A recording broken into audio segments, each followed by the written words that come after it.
লা ইলাহা।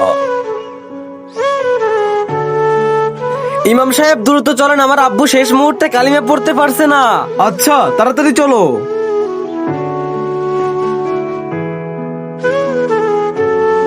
এই দেখেন ইমাম সাহেব, আমার আব্বু শেষ মুহূর্তে কালিমা পড়তে পারছে না। বাবা, তোমার দাদা দাদি কেউ বেঁচে আছে? জি ইমাম সাহেব, আমার দাদা বেঁচে আছে। আচ্ছা, যাও উনাকে দ্রুত ডেকে নিয়ে আসো।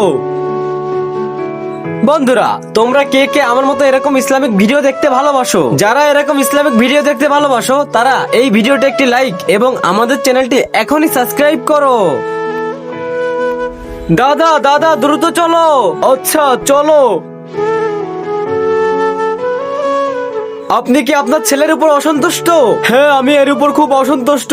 এ আমার মনে অনেক কষ্ট দিয়েছে। কি এমন হয়েছে যার কারণে আপনি এত কষ্ট পাইছেন? তেমন কিছু না ইমাম সাহেব, ও নামাজ পড়তো, রোজাও রাখতো, কিন্তু ও যা এখান থেকে বুড়ো, আজ থেকে যেন তোকে আর এই বাড়ির সামনে না দেখি। দেখলে তোকে জানে মেরে ফেলবো। চলেন, এর শেষ সময় একে মাফ করে দেন।